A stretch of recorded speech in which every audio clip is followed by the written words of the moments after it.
చాలా ముక్తాయాసంగా ఉంది.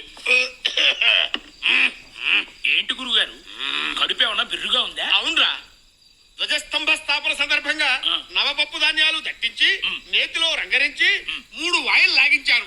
కొంచెం ఇబ్బందిగానే ఉందో. నవపప్పు ధాన్యాలేంటి గురుగారు, ఉన్నవి రెండే, కందిపప్పు మినపప్పేగా. నవపప్పు ధాన్యాలు తెలియకుండా బ్రాహ్మణ పుట్టుకెలా పుట్టావురా? నవపప్పు ధాన్యాలు చెప్తాను, నోట్ చేసుకో. చెప్పండి. కందిపప్పు, కందిపప్పు, పెసరపప్పు, పెసరపప్పు, మినపప్పు, మినపప్పు, శనగపప్పు, శనగపప్పు, బొబ్బరిపప్పు, బొబ్బరిపప్పు, వేరుశనగపప్పు, వేరుశనగపప్పు, జీడిపప్పు, జీడిపప్పు, బాదం పప్పు, బాదం పప్పు, పిస్తా పప్పు, పిస్తా పప్పు. 9. ఆ 10వ పప్పును కూడా మీరు తినుంటే గుళ్ళో ప్రధాన పూజారి పదవి నాకు వచ్చుండేది. 10వ పప్పు అది నేను తింటే ప్రధాన పూజారి పదవి నీకు వచ్చుండేదా? ఏమిట్రా పప్పు? గన్నేరు పప్పు. చంపేశారు.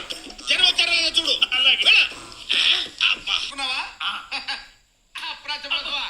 శృతిలో కలిపేయనరా. ఓ నమ శివాయ, హర హర మహాదేవ, శంభో శంకర మహిమా.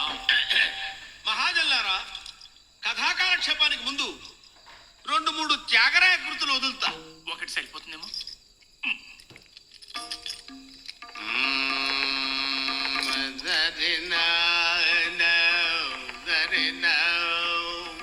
ఆహా,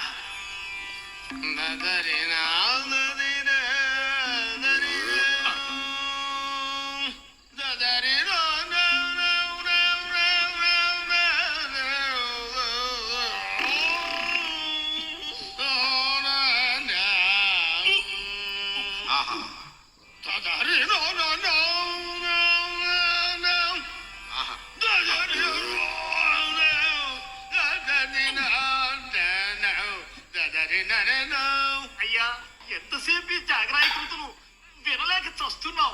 అసలు కథలోకి వెళ్ళండి. అలాగే వెళ్తున్నాను, వెళ్తున్నాను.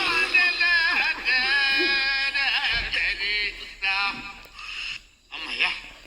ఏమయ్య హనుమ శాస్త్రి, గురూజీ, చాలా ప్రశాంతంగా ఉంది. ఇక కథలోకి పెడతా. తిన్న గురించి అంటే చంపేస్తాను.